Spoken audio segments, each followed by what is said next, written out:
हर महादेव। आइए जानते हैं कि गंडमूल नक्षत्र कितने हैं और उनका प्रभाव बच्चे के ऊपर क्या हो सकता है। यह जानने से पहले आप इस वीडियो को लाइक करें और कमेंट में जरूर जय श्री राम हर हर महादेव लिखें और इस चैनल को सब्सक्राइब कर लें।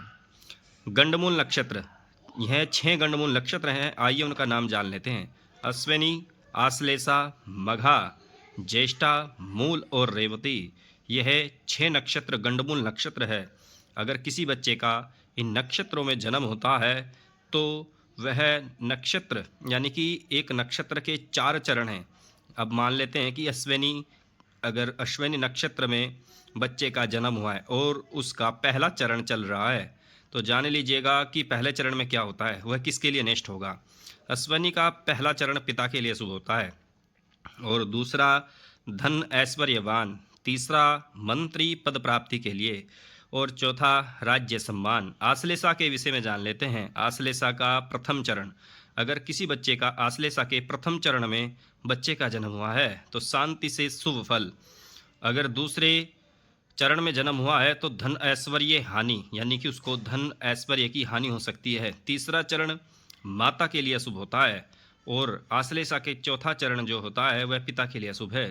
अब मघा के विषय में जान लेते हैं। मघा का पहला चरण, अगर मघा नक्षत्र में बच्चे का जन्म हुआ है और प्रथम चरण चल रहा है तो माता के लिए नेष्ट होता है। दूसरा चरण पितृभय कारक होता है और तीसरा चरण सुख समृद्धि दायक होता है और चतुर्थ चरण यानी कि चौथा धनायु सुख समृद्धि।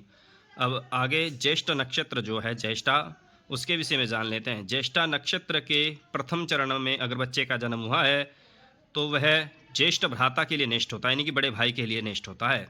और अगर दूसरे चरण में जन्म हुआ है तो लघु भ्राता यानी कि छोटे भाई को नेष्ट होता है। अगर जो तीसरे चरण में जन्म हुआ है तो जननी को नेष्ट होता है। अगर चौथे चरण में उसका जन्म हुआ है तो स्वयं के लिए नेष्ट होता है। अब जानते हैं मूल नक्षत्र के विषय में। अगर बच्चे का जन्म हुआ है तो पिता के लिए नेष्ट होता है।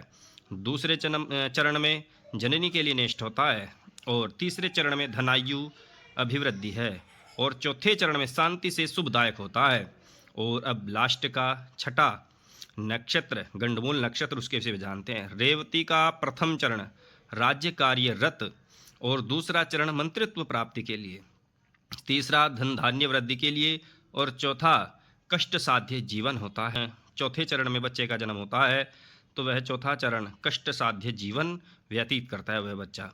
और अब जानते हैं कि कलयुग में इनकी जप संख्या कितनी होनी चाहिए। देखिएगा यह पर लिखा हुआ है कलयुग में मंत्र जप 4 गुणी होनी चाहिए। अगर जैसे कि यहाँ पर लिखा हुआ है आश्लेषा का 10,000 जाप है तो इसको 4 गुना कर यानी कि 40,000 मंत्र होने चाहिए। ये वीडियो आपको कैसी लगी जरूर कमेंट में बताएं और इस वीडियो को लाइक करें और कमेंट में जरूर जय श्री राम हर हर महादेव लिखें। जय श्री राम हर हर महादेव।